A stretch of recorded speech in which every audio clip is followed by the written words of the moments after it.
Dahil sa sobrang kagustuhan kong matupad ang pangarap ko, pumayag ako sa alok ng nakilala kong AFAM.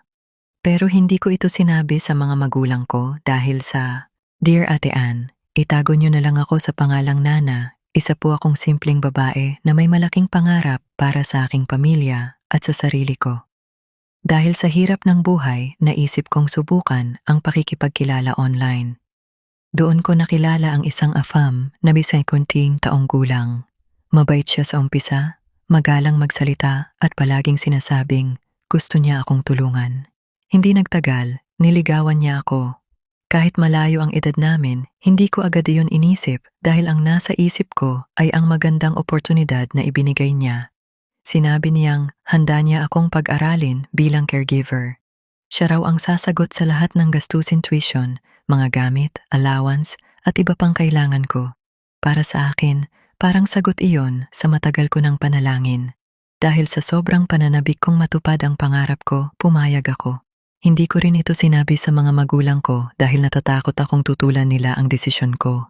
Akala ko wala namang masama dahil pag-aaral lang ang kapalit at wala naman siyang hinihinging pera sa akin. Habang tumatagal, lalo kaming nag-uusap. Lagi niyang ipinaparamdam na espesyal ako. Ngunit isang araw, bigla niyang sinabi ang tunay niyang inaasahan. Ang sabi niya, kapag tumanda na siya at hindi na kayang alagaan ang sarili, gusto niyang ako ang mag-alaga sa kanya bilang asawa. Doon ko napagtanto na may kapalit pala ang lahat ng tulong na iniaalok niya. Parang binagsakan ako ng langit at lupa. Hindi iyon ang inaasahan ko. Akala ko ay tinutulungan niya ako dahil mabuti ang kanyang puso, pero may kondisyon pala ang lahat. Mahalagang desisyon ang hinihingi niya at hindi ito basta-basta. Hindi ko alam kung pagmamahal ba talaga ang nararamdaman niya o gusto lang niyang magkaroon ng taong mag-aalaga sa kanya pagtanda. Simula noon, hindi na ako mapakali. Iniisip ko kung tama bang ipagpatuloy ko ang aming relasyon o itigil na habang maaga pa.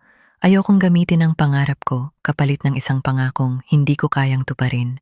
Mas lalong nahirapan ang loob ko dahil wala akong mapagsabihan.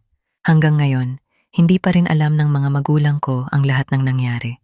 Ate Ann, gusto ko lang po sanang humingi ng payo. Mali ba akong umasa sa alok niyang tulong? Dapat ko na bang sabihin ang lahat sa aking pamilya kahit natatakot akong madismaya sila?